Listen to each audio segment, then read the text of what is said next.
I raised her from a crib, fed her, schooled her, even sheltered her in-laws. But with a single signature, she locked me in a nursing home, forged my medical records, stole my house, and erased me like I was never her mother. If you think this is just another family story, you're wrong. Subscribe now before we take you into a world where betrayal knows no limits. The fog settled heavy that morning, low over the lake, like an old shawl forgotten across trembling shoulders. The villa, perched on a small hill above the shoreline, stood still, untouched by time. Ivy hugged its pale walls. The shutters stayed half-closed, as if the house were dozing, unwilling to open its eyes completely. Inside, Mrs. Rose moved slowly but deliberately, her hands wrapped around a kettle, her back straight despite the years.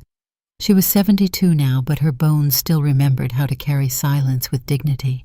She poured hot water over lotus petals, the scent rising in quiet spirals. On the kitchen wall above the sink hung a black and white photograph, her husband Kenneth standing beneath the old jacaranda tree in their wedding garden. He had died 5 years ago.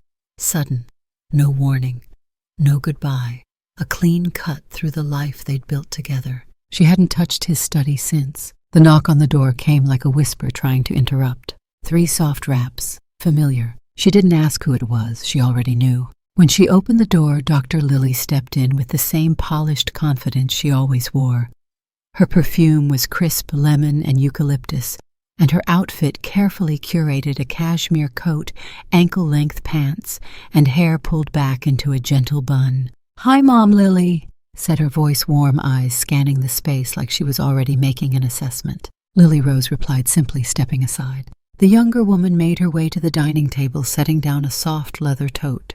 She slid a folder from the bag and placed it on the table, not dramatically, just enough for it to feel rehearsed. "I brought some supplements," she said cheerfully, "and a few silk scarves I picked up in Tokyo.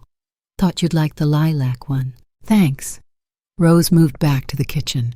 She poured 2 cups of tea, but only brought one to the table. The other sat untouched.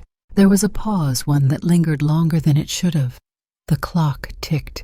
A bird rustled the bougainvillea outside, and the tea steamed quietly between them. "I wanted to talk to you about something important," Lily said at last. "Here it comes," Rose thought. "I found this wonderful place in Thao Nguyen. It's serene, high-end, all-inclusive. They specialize in elder wellness, private suites, therapy gardens, dementia preventive programs. It's really more like a retreat." "And why are you telling me this?" Rose asked, her voice even almost kind. "I just think it's time we considered a safer, more manageable living arrangement for you. You've been alone a long time." "I've managed fine." Rose sipped her tea. Lily nodded too quickly. "Of course, but this house is big, old. A fall could change everything. At Thao Nguyen, you'd have care companionship. You'd be protected." "Duh." Rose studied her. "You think I need protecting?" Lily smiled with that practiced softness. "No, I think you deserve peace." Rose didn't blink. "You've been thinking about this long." Lily reached into her tote, pulled out a second folder. "There's availability in June. It's a wait list, but I already spoke with the director. She's willing to hold a room if we move quickly." "I see. I even handled the paperwork ahead of time, just informational, nothing binding. Just some light authorization so I can coordinate on your behalf if needed." There it was. Not just concern, not just love. Management. Rose placed her teacup down slowly. "You're always so thorough. I want to help, that's all." Rose folded her hands in her lap, looking past Lily out toward the lake. "And you think I'd be happier away from here?" Lily leaned in, her eyes wide with sincerity. "Yes, Mom, I really do." Outside, the fog had begun to thin, but inside the air felt thicker than ever. "You brought all this to talk me into leaving," Rose said quietly. Lily hesitated, then nodded. "I want what's best for you." Rose tilted her head. "And this folder of authorizations, did you read it?" "Of course, I didn't." Lily's smile faltered, just a twitch. "There's no rush. We can go through it together. I'll think about it." Rose's tone was measured but cool. Relief passed over Lily's face like sunlight over glass. "Good, that's all I wanted." She stood, picked up her bag, and walked toward the door. "I'll be back next week. Maybe we can drive out and see the place." "We'll see," Rose said. At the threshold, Lily turned one last time. "You're not alone, Mom. I'm here for you." Rose gave a small nod. "I know. The door closed. The gravel whispered as Lily's shoes vanished down the path. Inside, Rose stood for a long moment, unmoving. Then she picked up the untouched tea Lily had left behind. Still warm, but something in it didn't smell right anymore. She poured it down the sink, opened the back door, let the air rush in. She thinks she's the only one who can read between the lines, Rose muttered. Then she opened the manila folder Lily had left behind and began to read. Slowly, line by line. The first red flag hadn't come in the form of a disaster. No confrontation, no betrayal shouted across a room. It arrived as it often does, wrapped in civility in paper and pleasant fonts, with a signature line so smooth and routine it barely made her blink. 3 months earlier, on a sleepy Tuesday afternoon, Lily had come by with a folder and a smile. She brought oranges fresh from some hillside market and a tin of imported tea she said her patients loved. They sat on the sun porch. Birds chirped. The air was filled with jasmine and soft light, and for a moment Rose let her guard down. "I just want to make sure everything is organized," Lily had said as she placed the folder on Rose's lap. "It's nothing urgent. Just some minor updates. Streamlining, really." Rose had opened it. Pages of legal terms blurred into each other. Account names, power of attorney, beneficiary revisions, financial access. "You trust me, right?" Lily asked gently, her eyes all honey. "I've trusted you since you were 8 years old," Rose had said, signing without reading past the third line. Lily leaned forward, kissed her on the cheek, and whispered, "You're making things so much easier, Mom. Thank you." Rose hadn't thought of that afternoon in weeks, not until strange things started happening. It began with a phone call, a gentle voice on the other end, female, pleasant, from a clinic she didn't remember. "Hi, Mrs. Rose. I'm calling to confirm your upcoming consultation with Dr. Chen at Pineview Neurological Wellness. We'll be evaluating your stage 1 cognitive decline. You'll receive a mailed copy of your chart within the week." "I'm sorry," Rose asked. The woman repeated herself as if nothing was unusual. "I didn't schedule this," Rose said. "Well, we have your signature on file for consent to release your medical history. It was faxed in with your general practitioner's forms. Would you like me to resend them for your records?" Rose didn't answer. She simply hung up. The following morning, the envelope arrived. Manila. Unmarked except for a Pineview return address. Inside was a thin report stamped preliminary diagnosis, mild cognitive impairment, suspected progression toward early-stage dementia. Attached was a note. "As discussed by your caregiver, this is for preliminary administrative planning. No action needed at this time." No action needed. She stared at the handwriting. Lily's. The signature was forged beautifully, effortlessly. But Rose had seen Lily sign hundreds of cards, dozens of prescriptions, even blank checks once in a rush. The L curled too much, the Y was flat. She knew. Still, she said nothing. But she did start watching. The second red flag was quieter. Just a number. A bank balance that didn't look quite right. 114.32 missing. Then the next week, 92.67. Then 138.40. None of it large enough to sound alarms, but all marked the same facility services, shared. She sat in her study reading over her checking history glasses perched low on her nose and circled each transaction. 5 of them, every Tuesday. All withdrawn from the same account she had once kept separate, her legacy account, Kenneth used to call it.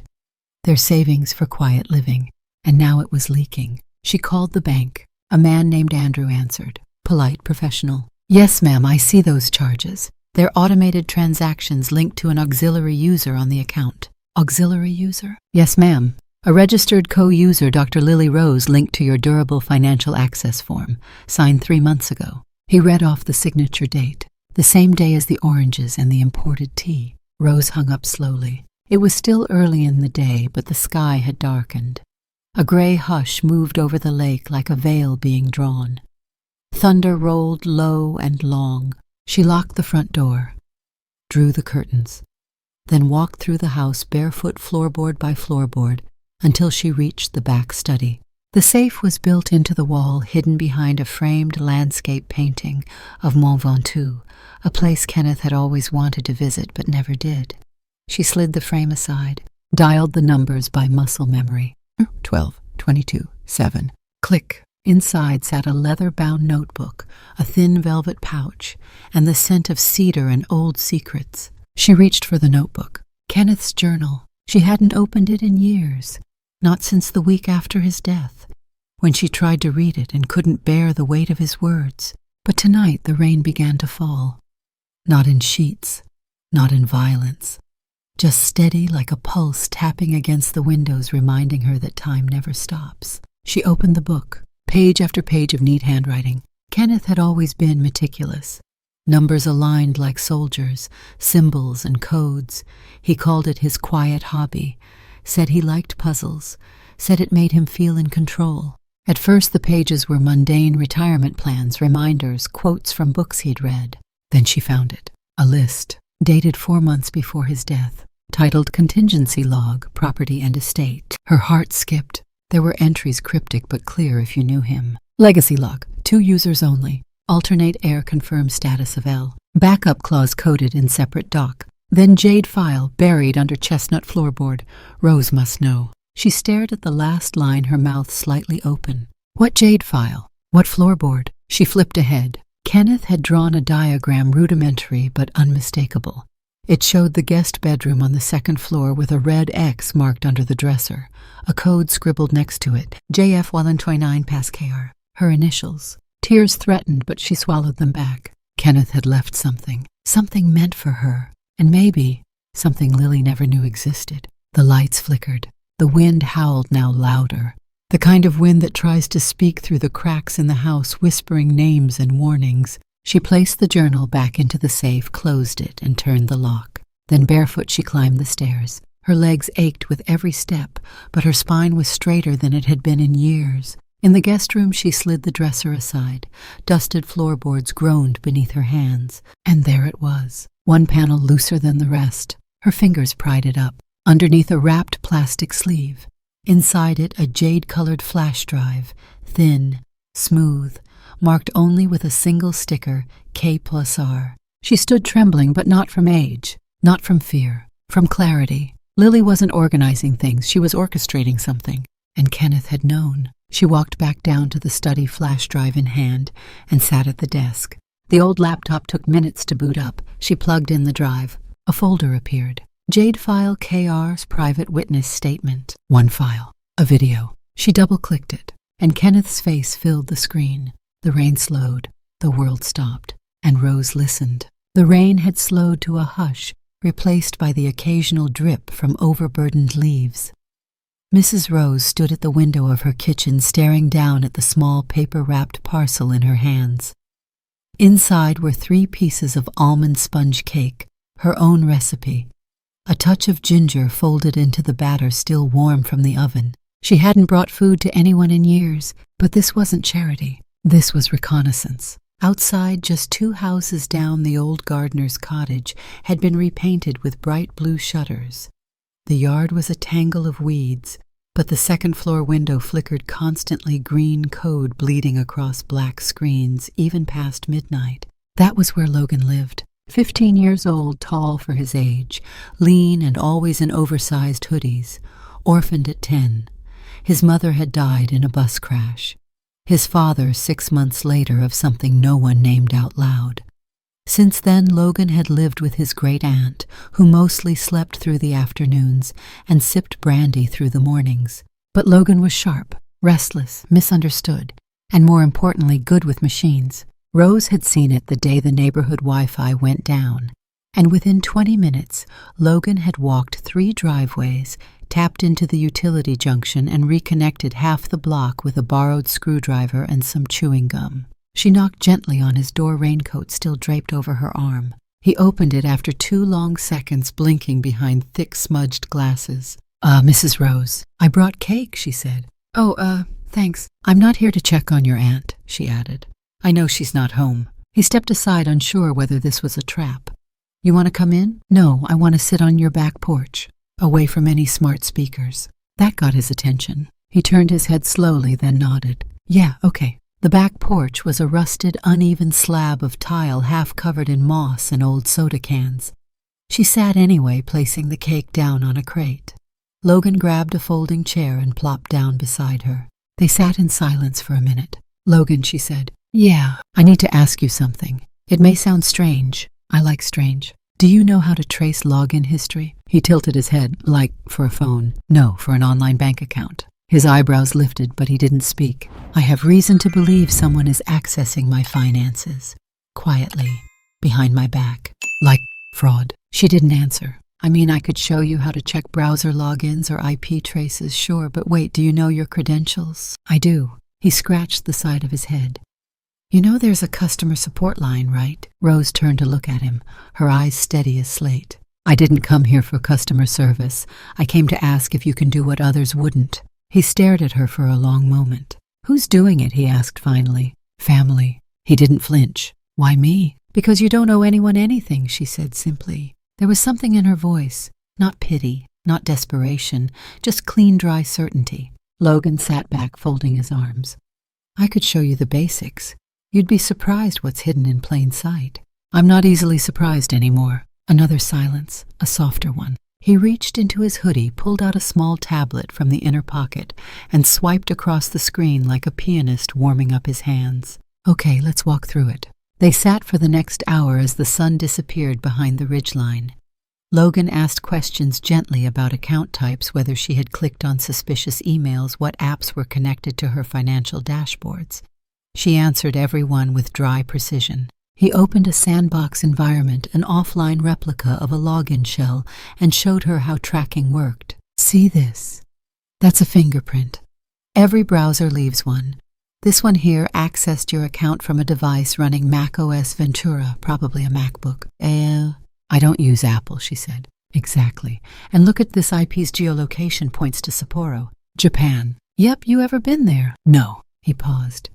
"Guess who just posted Instagram stories from a rooftop bar in Sapporo?" Rose didn't need to answer. Logan continued. "Your access logs show multiple touch points, repeated entries every Tuesday, each one followed by minor fund transfers, all just under the flagging threshold." "Intentional," Rose murmured. "Yep, quiet bleed. Bleed too slow to cause suspicion." He turned to her. "This is professional.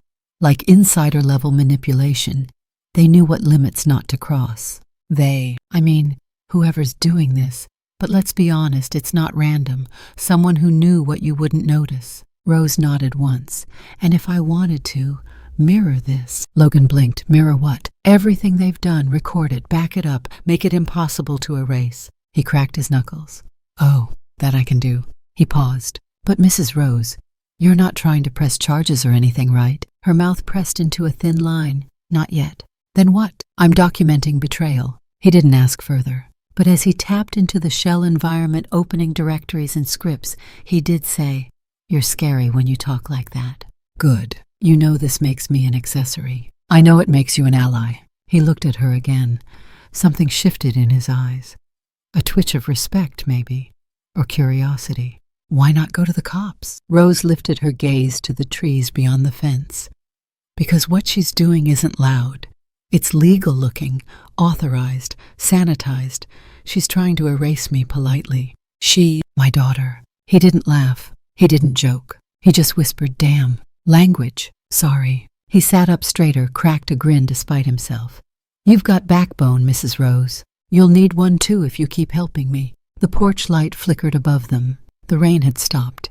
Somewhere in the distance, a motorbike revved and then died. Logan saved the session, encrypted the folder, and handed her a small flash drive. "Everything so far. But I'll set up a live log so the next time she tries anything, click transfer update, it pings me." She took the drive carefully. "Will it leave a trace?" "Nope. Ghosted mirror. She'll never know." Rose stared at the small device in her hand, such an unassuming thing carrying so much proof. "Thank you." "You're welcome." She stood. "You're not doing this for free," she said, reaching into her coat. She handed him a white envelope. He opened it. Inside, a prepaid Visa card and a note written in crisp cursive, "For the work they think I'm too old to do." Logan laughed. "I like you, Mrs. Rose." She smiled, for the first time that day. "You remind me of someone," she said. "Who?" "My husband, when he was young." Logan watched her walk back toward the fog-washed path between their homes. The porch light flickered once more. She didn't look back. and Logan knew even before the next step that something inside this woman had shifted permanently. The fight had begun. The storm had passed by morning, leaving behind the sour smell of wet leaves and soil. Mrs. Rose sat by her study window, watching the lake shimmer dully under an overcast sky. She held the small flash drive Logan had given her between her fingers like it might suddenly catch fire. She hadn't slept, not after what she'd seen in Kenneth's jade file. The video was still echoing in her mind. His tired face, the gravity in his voice, the coded warnings. She remembered now clearly how often he would tell her, "Don't sign anything you didn't read twice, Rose," especially from someone who calls it a favor. Too late. She turned from the window and crossed the room to the laptop Logan had helped clean up for her. It was an older model one Kenneth had insisted they keep offline for emergencies. Today was an emergency. She plugged in the drive. The screen flickered once. Then a folder bloomed open, live log session. Below it mirrored access 7D, timestamped just 20 minutes ago. She clicked. What she saw made her blood run cold. A list of login attempts, all successful across the last 7 days. Different devices, different IP addresses. One from Saigon, one from Osaka, one from a nondescript IP block in Ontario, Canada. And every single one was tagged with the same shadow identifier, user OXLHA. Rose stared at the initials. LHA, Lily Hope Anderson, her full name, the auxiliary user. She opened the second folder, transactions. This time her hands did tremble. Not because of age, not because of fear, but because the theft had never been loud. It had been systematic, deliberate, surgical. Every Tuesday, an amount between $90 and $400 was transferred out, each labeled with vague terms: facility fee, legal hold, admin reserve. But that wasn't what made her stomach flip. Each of these payments had been routed to a secondary digital wallet, one that Logan had tagged for deeper review. The routing number connected to a banking shell company, the account holder L. Anderson Subledger Asset Prep account. She opened the linked metadata Logan had embedded. There, in a tucked-away string of metadata, was the horrifying confirmation. Primary address of account holder 25 Kenmore Street, Unit B, Highland Garden District. Lily's downtown condo. Rose leaned back in her chair. The creak of the wood beneath her sounded like a gunshot. It wasn't just betrayal. It wasn't just theft. It was premeditated. She closed the transaction report and clicked into the final folder, flagged docs. There it was. A PDF scan. Letterhead, Greenbank Financial Services. Subject: Second Mortgage Pre-Approval. Collateral Asset Review. The property listed as collateral, her lakefront villa. Under ownership declaration in neat typed confidence was the name Dr. Lily Anderson, sole owner, filed 2 weeks ago.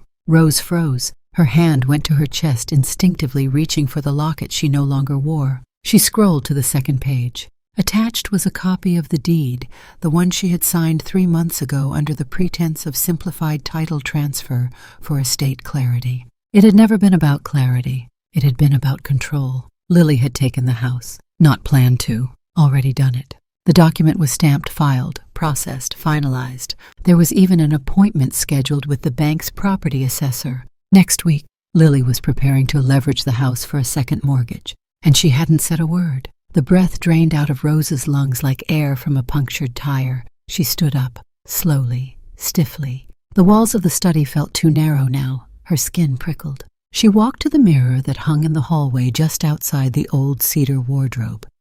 The mirror was antique, gilded, a wedding gift from Kenneth's mother. In its reflection she saw herself, but it didn't look like her. It looked like someone who had trusted too much, given too easily, who had mistaken warmth for loyalty, who believed that years could buy love the same way money bought a mattress or a water heater. She reached out and touched her reflection just once at the center of her sternum. Then she whispered, "I see you now." Her phone buzzed, a message from Logan. "Want me to check the mortgage assessor registry? I think she's already on their weekly board." She typed back, "Yes, get me everything, I'll pay you." "Already on it." "Oh, and the folder's backed up in 3 places. Password only, you know. We're covered." Rose closed her eyes. Let the stillness hold her. Then she turned and walked to her dining table. On it sat the last Christmas card Lily had sent. The front had 2 golden reindeer. Inside, scrawled in violet ink, were the words, "So grateful to have a second mother like you." Love you always.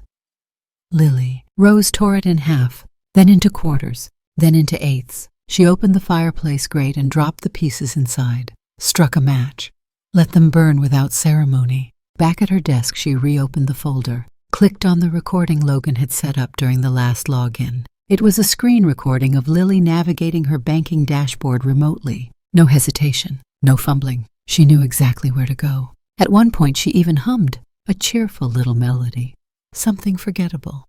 But for Rose, it would never leave her again. The sound of betrayal wasn't always shouting or slammed doors. Sometimes it was humming. She clicked pause and stared at the frozen frame. Lily's mouse hovered over the transfer funds button, her face lit by the screen, her eyes casual. No guilt, no doubt. Rose exhaled through her nose, sharply, like clearing the taste of something spoiled. She opened a clean sheet of paper, began writing with her fountain pen, the one Kenneth had bought her for their 30th anniversary. At the top she wrote, Evidence Trail, L. Anderson, and below that, Unauthorized Access, Dates IPs, Transaction Routing, Shell Account, Highland Garden, Forged Ownership Declaration, Mortgage Pre-Approval Filing, False Beneficiary Reassignment. As she wrote, her hand grew steadier. The shaking was gone. The fear was replaced by clarity. This wasn't about hurt feelings anymore. It was a heist. A paper heist crafted with smiles, consent forms, and the assumption that an old woman would never read past the first page. But they were wrong. She was reading now, and she was remembering. Every moment she'd let herself believe Lily's concern was real. Every sigh she swallowed. Every signature she offered as a gesture of trust. Every lie disguised as a favor. She opened her drawer, pulled out Kenneth's old dictaphone, pressed record. Her voice was even, clean. This is Rose Evelyn Carter documenting suspected financial manipulation and fraudulent activity by Dr. Lily Anderson, registered caregiver and secondary user on my estate accounts. I am of sound mind. This is my legal voice statement. As of this morning, I have discovered that the house deed has been transferred without my informed consent. I have evidence of digital manipulation banking transactions and property leverage without approval. I am initiating legal containment immediately. She clicked stop and saved the file. She didn't cry. She didn't scream. She just stared at the flash drive still plugged into the laptop, pulsing with its soft blue light. Kenneth had warned her, and now finally she was listening. This will stay strictly within your outlined plot, written in storytelling mode, deeply emotional and professional, with no overlap from previous or future scenes. Please hold on while I complete it. The old law office on the corner of Rue Lamvienne hadn't changed in decades. Ivy still crawled up the side windows. The oak plaque that read Henry Bin Esqui. Wills and estates had faded to a dull bronze. The bell above the door chimed a slow, reluctant ring as Mrs. Rose stepped inside, the scent of waxed wood and old parchment greeting her like an old hymn. Henry Bin looked up from behind a stack of dusty folders. Rose, he said, standing startled. My God, it's been, 5 years? Almost 6, she said, closing the door gently behind her. I didn't come for tea, Henry. I didn't think so. His tone sobered, and he stepped around the desk, gesturing to the leather chair across from him. Sit. She opened her bag and pulled out a small wooden box, polished but weathered, the kind of box a man kept, not for its looks, but for what it protected. Henry's eyes went still. He knew that box. Kenneth's, he said quietly. Rose nodded, setting it down between them. I need you to open this with me. I think we're both overdue. Henry reached into his drawer, pulled out an old brass key still attached to a cracked keychain Kenneth had once made out of a wine cork. He inserted it slowly, reverently. The lid creaked open. Inside, paper folded and refolded, yellowing at the edges. Beneath it, Kenneth's familiar journal bound in worn black leather, the spine cracked but intact, and under that a sealed envelope. Henry picked up the envelope first. It was unmarked. No recipient, no date. Just Kenneth's handwriting along the seal, open only if I'm gone and the house still stands. Henry looked up. You never saw this. I never looked inside after the funeral, she said. I couldn't. He nodded, then carefully slit the envelope open with a letter opener. Inside, folded neatly, was a single sheet of paper. As he unfolded it, the room felt suddenly too still. The breeze from the ceiling fan stopped.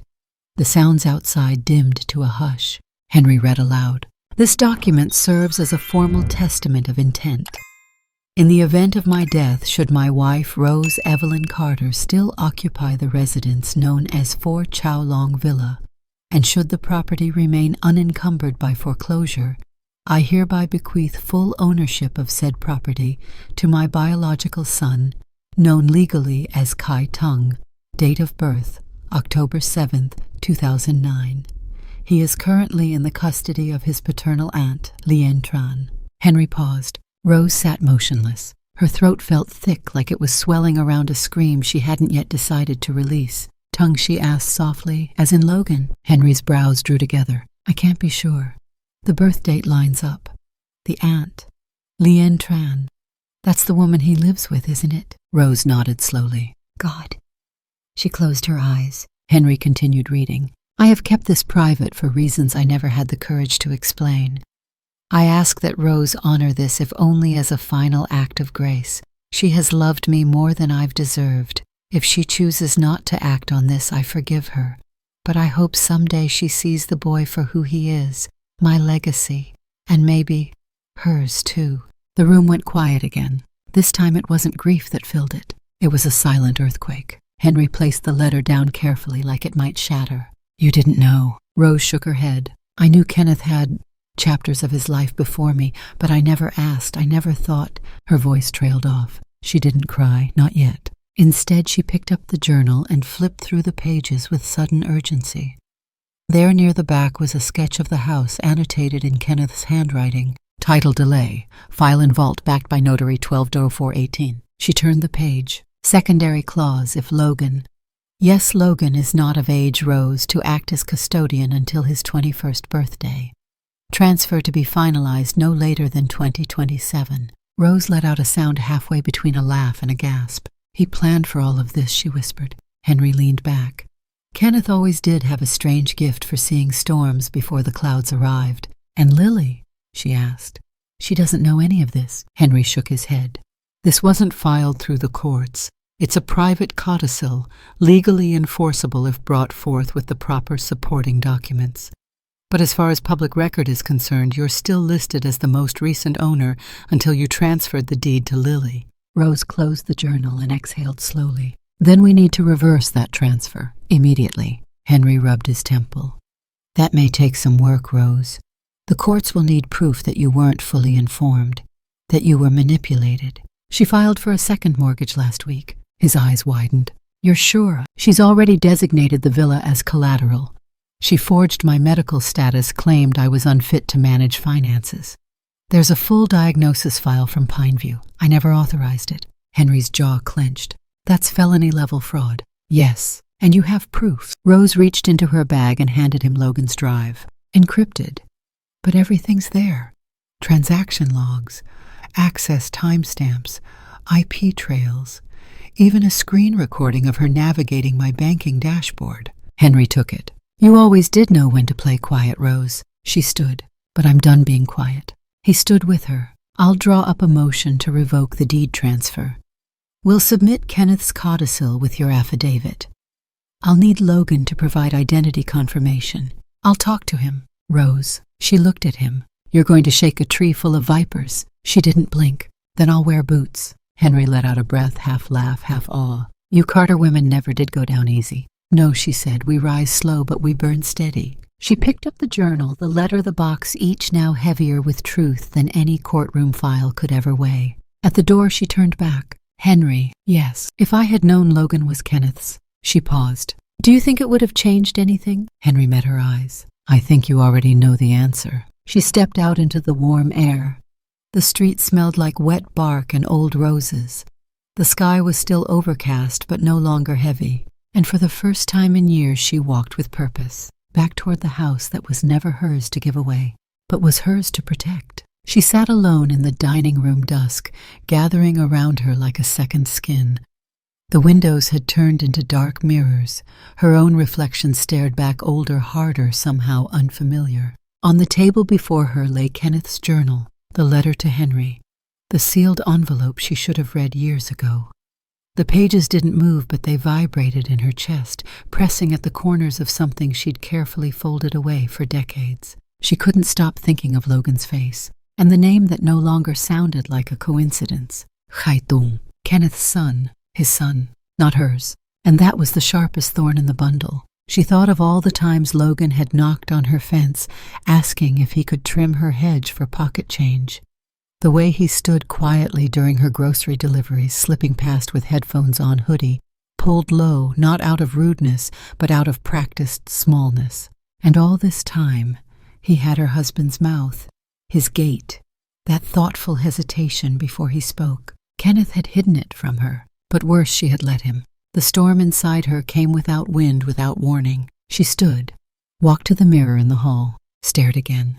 Was it shame? Was it grief? Was it guilt that she had dismissed the woman Kenneth once loved, whoever Logan's mother had been as a leftover from a time before her? No, it wasn't that. It was the memory, one single night, the night he tried to tell her. It was raining then, too, 5 years ago. Kenneth sat on the edge of their bed, the lights low, his hands trembling in a way that wasn't age, more like anxiety. "Rose," he had said, his voice cracking, "I need to tell you something." She was already tired. The day had been long. The property taxes overdue. Lily had called twice about paperwork. She was done. "Can it wait?" she asked, brushing her hair at the vanity. "I don't think it should." But she didn't turn. "Whatever it is," she muttered, "if it's about the house or Lily or money, just, I can't right now." Kenneth paused. She remembered how quiet he went. And then he stood. "All right," he said, and he never brought it up again. 2 days later, he was gone. She pressed her palm against the glass, now watching the reflection of herself blink. "I told him not now," she whispered. And now never came. The pain came in pulses, humiliating, then hollow, then sharp. She'd been loyal, always. She never stepped outside their vows. She never asked for more than truth. And still he'd died with that truth stuck in his throat, because she wouldn't listen. But she couldn't rewrite that night. She couldn't unmake her silence. She could only do what he had asked in that letter. Protect the boy, acknowledge him, pass it on. Kenneth had given her the villa not to reward her loyalty. He'd given it to her to guard, to deliver to someone else. And now she had to give it away. Worse, take it back from someone she had already handed it to. Lily, her daughter. Her pride, the woman she had raised after Lily's biological mother died, the one who called her mom with a sweetness that now felt poisonous in hindsight. Was it all a long con? Or had something changed in Lily along the way? Rose didn't know. And tonight she didn't care. All she knew was that the house did not belong to her anymore, and she had no right to keep pretending it did. She sat down again at the table. The moonlight caught the glass of the cabinet where Kenneth's old pipe still lay untouched next to the pocket watch he wore every Sunday. She pulled the journal toward her. The pages felt heavier now, each one lined with maps of regret and memory. She ran her fingers over the last entry. It wasn't long. "If I'm gone, I trust Rose to do what I couldn't. I trust her to see that family isn't about blood or marriage certificates. It's about what you protect when no one's watching. It's about what you stand for when no one claps. It's about love, even the messy kind, especially the messy kind." She closed the book and let her eyes fall shut. Tears came not loud, not racking, just a steady ache slipping past the corners of her eyes. She had spent her life being the quiet, reasonable one, the one who smoothed over cracks, the one who called it timing when Kenneth grew distant. The one who told herself Lily's ambition was strength, not manipulation. But now she was done patching things that were never whole. A sound broke her trance, an owl somewhere outside. She stood knees stiff and crossed to the bedroom, pulled open her nightstand drawer. Inside, folded tightly in a plastic sleeve, was the copy of the deed transfer Lily had insisted she sign 3 months ago. For taxis, she'd said. For family consolidation. Rose unfolded it slowly. At the bottom, just beneath the notarized stamp, was Lily's signature, the ink bold, confident, and beside it her own. She'd signed it. She'd signed her power away. Not just over property, over legacy, over truth. But she had a second signature to give, and this time it wouldn't be for Lily. It would be for Logan, for Kenneth, for herself. She returned to the dining room, turned on the single lamp in the corner, and pulled out a legal pad.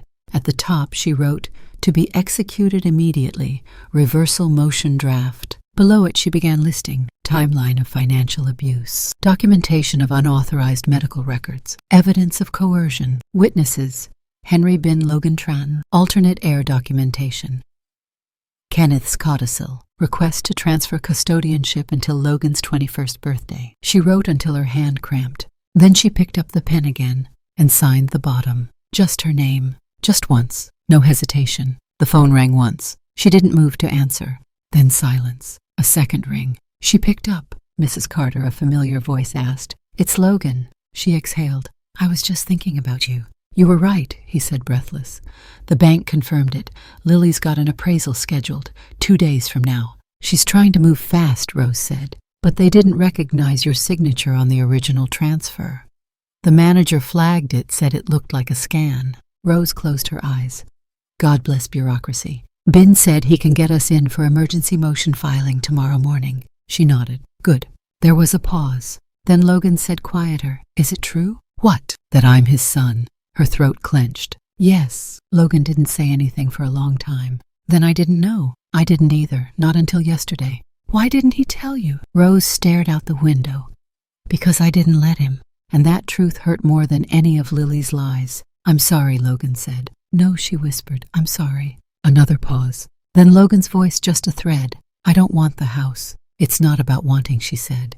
"It's about what's right. I don't know how to be a son." "You don't have to be anything but you." He didn't answer. She smiled faintly. "You're already more of a legacy than you know." The line went quiet. "Then I'll be at Mr. Bin's by 9. "Me too."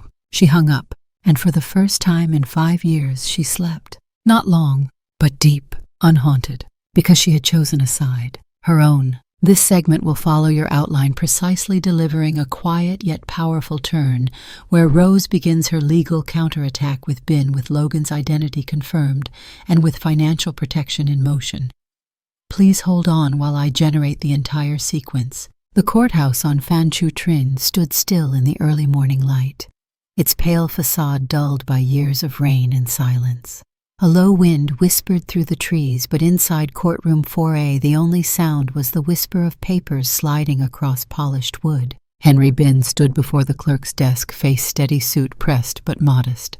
In his left hand a slim envelope. In his right a brown file labeled Secondary Codicil, Kenneth Carter Estate. "Do you wish to file this as formal evidence under oath?" the clerk asked without looking up. "Yes," Bin replied, alongside a sworn affidavit from the surviving spouse and a pending motion to reverse a fraudulent property transfer. The clerk paused at that. "Fraud. You'll see it in the attachments, and more is coming." Behind Bin, Mrs. Rose sat quietly on the wooden bench, a simple cardigan, her late husband's watch on her wrist, and her spine upright like a woman who no longer bowed for storms. She did not fidget, did not blink. She simply watched as the document was time-stamped, sealed, and accepted. The clerk slid the carbon duplicate back across the desk. "Case number assigned. Review in 5 business days unless marked urgent." "It's urgent," Bin said. The clerk glanced up. For a moment something passed between them, an unspoken understanding reserved for those who'd seen too many inheritances twisted by greed. "I'll flag it," the clerk said. They turned and walked out. The first stone had been laid, but it was only the beginning. Back at Bin's office, Logan sat in the waiting area, tapping his foot against the leg of the chair. His hoodie was damp from the morning fog, and his hands twisted a pair of earbuds like rosary beads. When Rose and Bin entered, he stood quickly. "Well?" he asked. Bin gave a small nod. "It's in.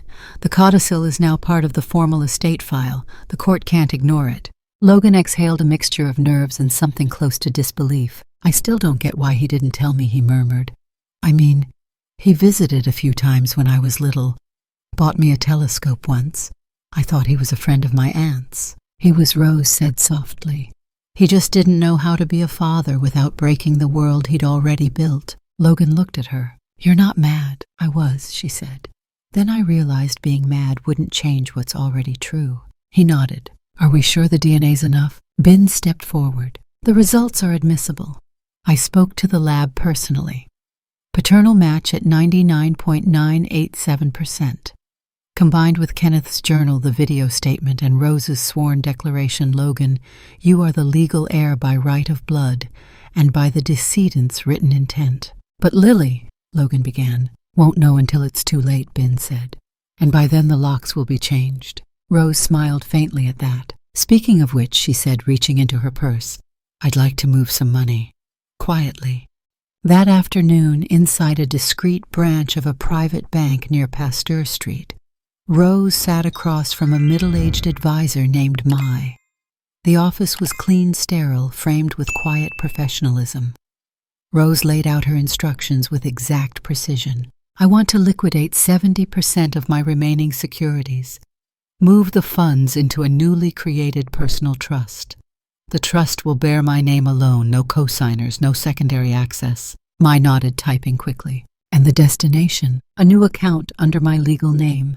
Use the trust as beneficiary. Set up two-factor verification biometric lock, and notify me of every transaction over 5. Yes, ma'am. I also want the safety deposit box changed.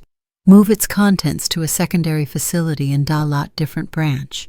Under a different ID. I'll handle retrieval myself. Mai hesitated. That's rather extensive. I'm reclaiming what's mine, Rose said calmly. Mai didn't question her again. Within an hour, the transfers were initiated.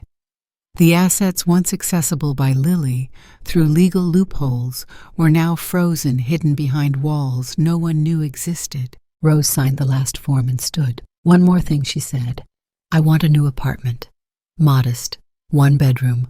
Registered under my trust. Cash transaction. Mai blinked. You're moving out of your house? Rose smiled.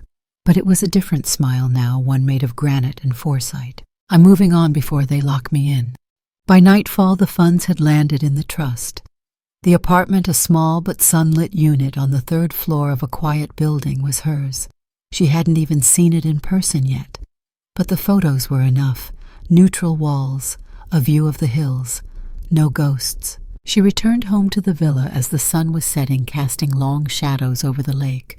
Her shoes clicked slowly against the tiles as she walked from room to room. She said nothing, but the walls felt different. Not like home, like borrowed time. The kitchen smelled faintly of the tea she hadn't touched since Lily last visited. The dining room still held the indentations of her hands in the wood from the night she first read Kenneth's codicil. Upstairs she packed 2 suitcases, not many clothes, just enough. 2 framed photographs, one of Kenneth, one of her and Logan on his 12th birthday. A journal, a fountain pen, the deed to the apartment, and the flash drive. She left the furniture. She left the linens. She left the books, even the ones she had read 20 times. Let Lily keep the things. She was taking the truth. At 10:42 p.m., she sat on her front steps, staring out over the lake, her coat pulled tight against the evening chill. Ben joined her, a brown folder under his arm. Not bad for a retired man, he said. I owe you more than tea and a thank you. You owe me nothing, he said. But if you want to settle the balance, stay alive long enough to watch her face when the ruling is read. I plan to. He opened the folder. This is the draft of the complaint we're filing: elder financial abuse, medical coercion, unauthorized transfer of property. With supporting documents, we'll get a freeze order within days. And Lily, she'll receive a notice. She'll think it's just a clerical hiccup until the house sale is blocked and her accounts trigger fraud alerts. Rose nodded. Good. She stood, handed Ben a sealed envelope. What's this? The power of attorney revocation. Effective immediately. He opened it, scanned the signature. Rose Evelyn Carter, he read aloud. Witness notarized. Done. They stood in the quiet a moment longer. Then Ben asked softly, Do you think she loved you? Rose considered it. She loved my usefulness, she said, and mistook it for love. He nodded once. They parted without words. As Ben's taillights disappeared down the winding driveway, Rose remained still. The wind moved through the trees, and far off in the city someone began to feel a ripple, a sense that control was slipping through their fingers. Back in the villa, the lights clicked off, room by room, until only darkness remained. The plane touched down just after dawn. A low drizzle had soaked the tarmac in Narita before departure, but Dalat was dry and windless, eerily still, as if the whole town were holding its breath. Dr. Lily Anderson wheeled her suitcase through the airport, with one hand, the other clutching her phone.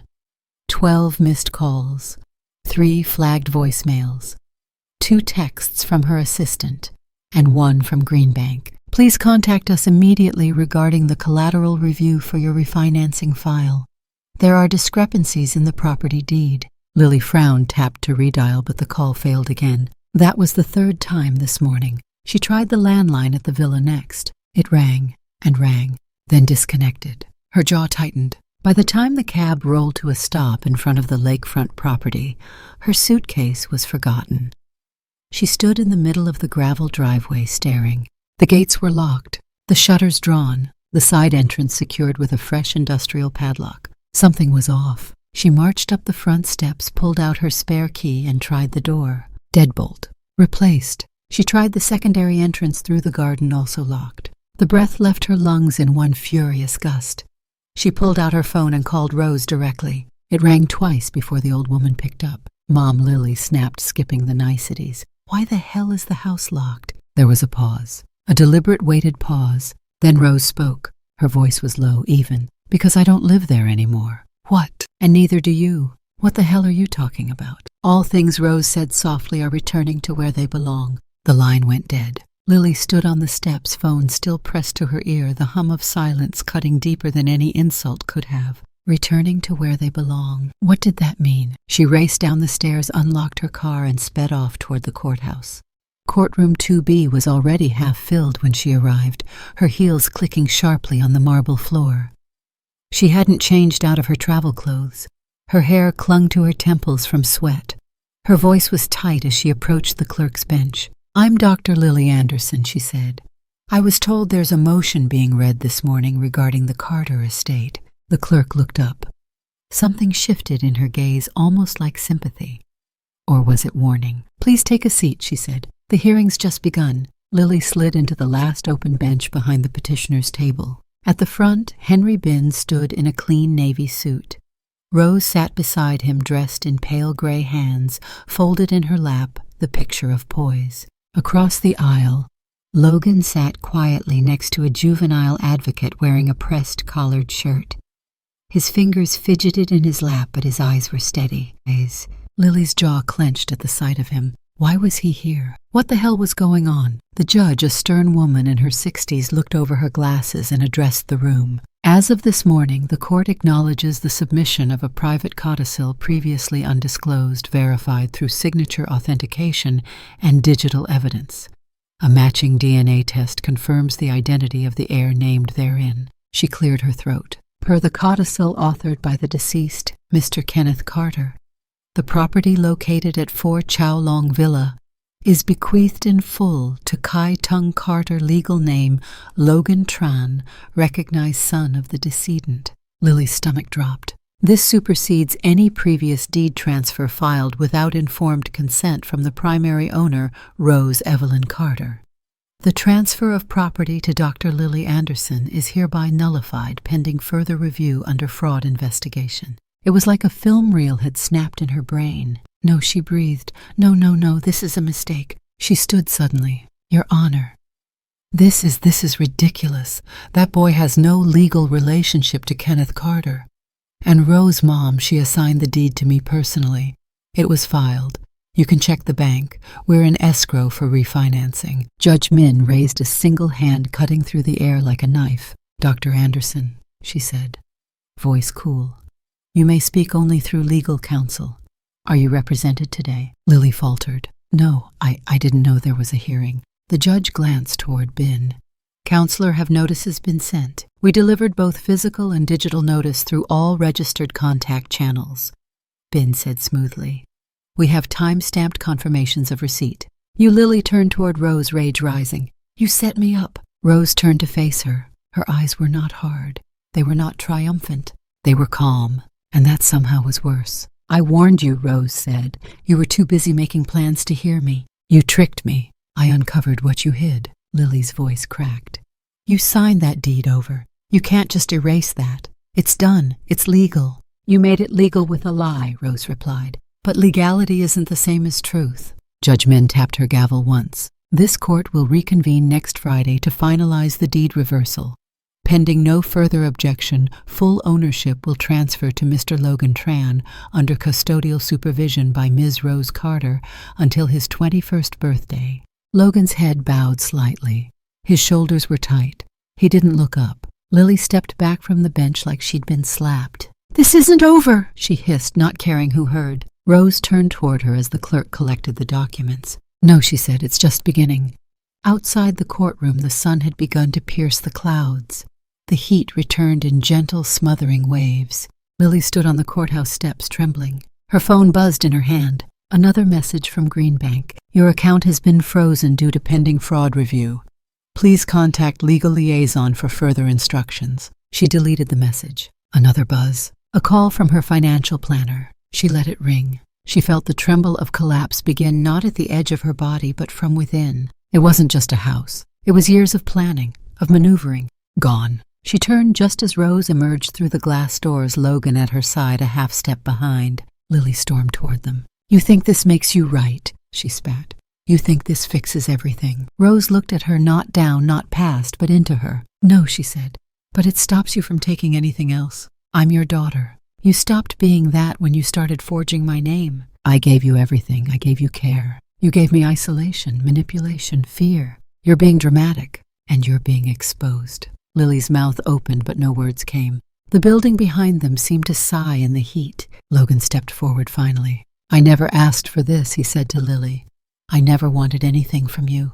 "You're nothing," Lily snapped. Rose's hand touched Logan's shoulder. "He's my husband's son," she said. "That makes him something.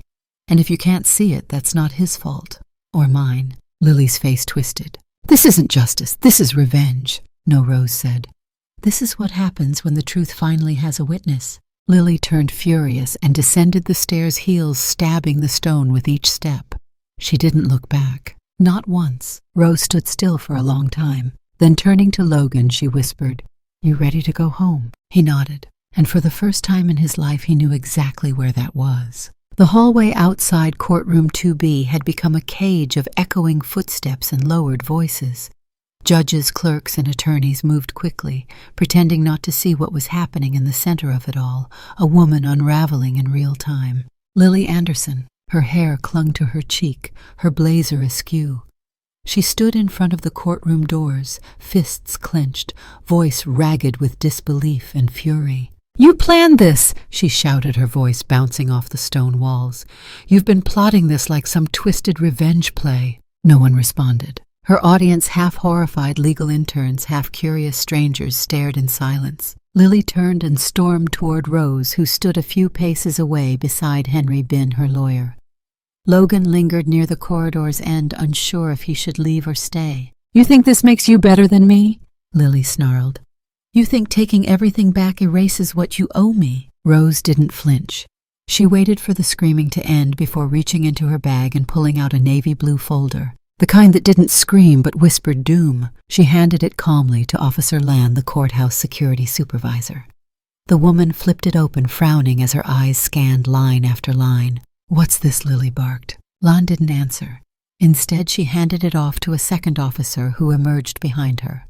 They both nodded. Bin stepped forward and said plainly, "It's the documentation you asked for, Lily. We thought you might want to see your handiwork." Lily snatched it from the officer, flipping through pages in a blur until she stopped cold. Page 1, bank transaction history. Withdrawals from Rose Carter's retirement accounts, totaling nearly 360 million VND, all routed to a secondary e-wallet, registered under a name ending in LHA. Page 2, deed transfer summary. Incomplete notarization. No power of attorney number filed. Signatures misaligned. Page 3, medical intake sheet. Diagnosis: early onset dementia. Source: Dr. L. Anderson. Date: a week after Rose had passed her annual cognitive exam. There were even screenshots, an email to a notary, a draft will from Lily's laptop, a voice memo, all cataloged, all damning. "No, Lily," said, her voice cracking. "This isn't real. You forged these. You faked this." Rose spoke calmly. "You forged me. This is your mirror." Officer Lan turned. "Dr. Anderson, we're going to ask you to come with us." "On what grounds?" Lily snapped. "For review," Lan said. "There's now sufficient cause for a financial abuse investigation, and we've been instructed to secure you for questioning. This is harassment. I'm a doctor. I'm a psychologist. You're also under suspicion," Bin said, "of abusing fiduciary responsibility, medical misrepresentation, elder coercion." "Shall I keep going?" Lily looked around. People were watching now, phones subtly raised. One flash, then two. The sound of a camera shutter sliced through the hallway. "You did this," Lily whispered, eyes burning into Rose's. "You ruined me." "No," Rose said, voice barely audible yet impossible to ignore.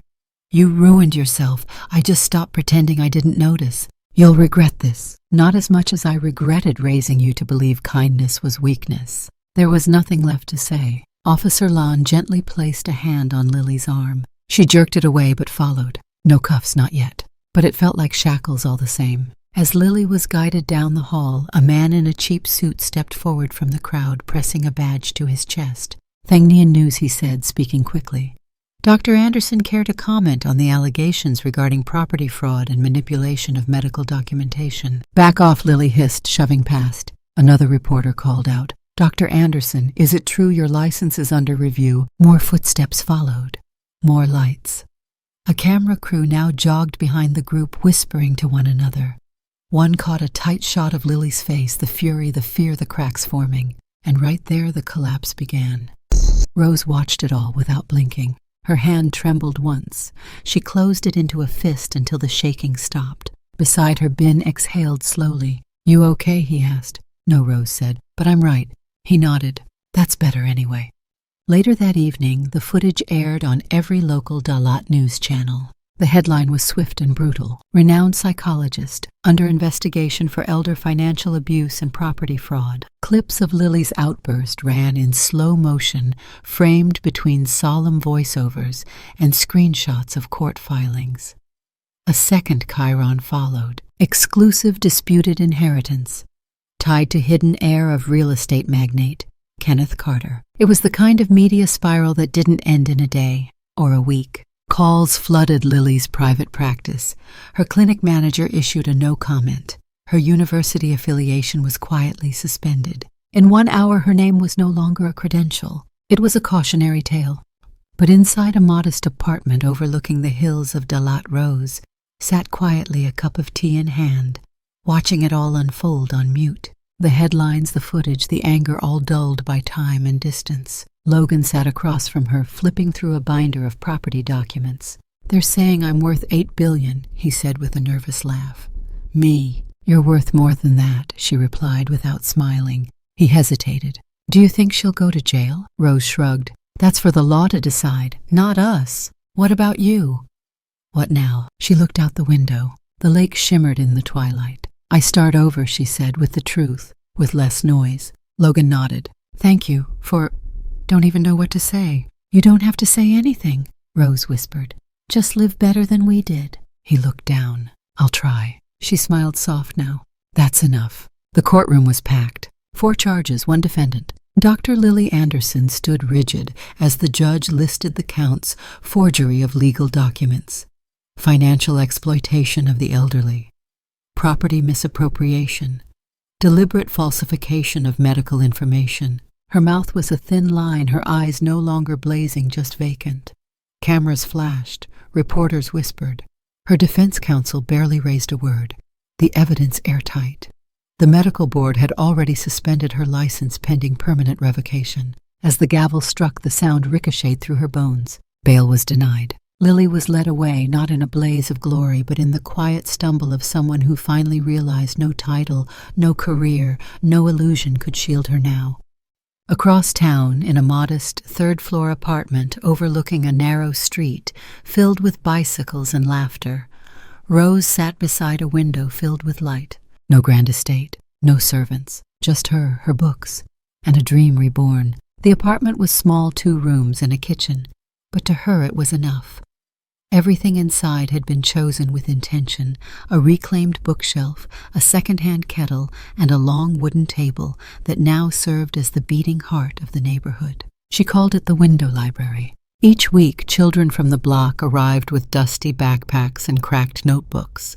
They sat cross-legged on mats, learning how to read, write, dream. Some were orphans. Some came from homes filled with shouting. Some just needed silence. And all of them Rose welcomed. There was no tuition, no registration. Only one rule: be kind, be curious. Today, as the afternoon sun poured in through the open shutters, Rose sat at the head of the table reading The Little Prince aloud. Her voice, soft and deliberate, brought the room to stillness. When she reached the chapter about the fox, she paused and looked around. "You become responsible forever for what you have tamed," she read. Then she smiled. Responsibility. That word once felt like a burden. Now it felt like purpose. Meanwhile, just outside the University of Social Sciences, Logan adjusted the strap of his backpack and stepped onto campus grounds for the first time, not as a visitor, not as an anomaly, but as a student. Law school, something he never thought he'd afford, let alone choose. But now everything was different. He carried a slim, fireproof case in his messenger bag. Inside was the handwritten will, Kenneth Carter's original, a relic that had rewritten everything. And yet Logan didn't carry it to boast or protect his claim to a house he no longer wanted. He carried it for a promise that no one else would be silenced by bureaucracy, that no other son would grow up not knowing who he was. Law wasn't just a career anymore. It was justice, legacy, and healing. As he passed a courtyard filled with students debating cases and professors sipping coffee, Logan stopped to stare up at the clock tower. He thought of his father's violin, of the way Rose's voice cracked when she said, "Live better than we did." He whispered to himself, "I will," and kept walking. Later that week, Rose sat with her tea flipping through the Thanian Daily. Dr. Lily Anderson. Officially disbarred faces. Trial in November. Anonymous source confirms. Hidden will heir. Named in civil ruling. New life for old pages. Widow opens free library for Dalat's youth. She folded the paper and turned toward the bookshelves where a new stack of donated novels waited to be catalogued. There was no award for what she did. No medal. Just peace. She stood stretched and walked toward her small desk. On it, an envelope sat waiting. Logan's handwriting. She opened it. Inside, a photo of him in front of the law school steps holding up his student ID. And a note. "For everything you lost to tell me the truth, I'll spend the rest of my life protecting it. Thank you for being my beginning." Logan. Rose didn't cry. She just nodded, folded the letter, and slid it between the pages of The Little Prince. That evening, as the sun dipped low, she stepped out onto her tiny balcony, watching children race bicycles down the alley, laughing like nothing could ever go wrong again. Maybe the world didn't need another courtroom. Maybe it just needed more windows filled with stories, and someone willing to hold the light open.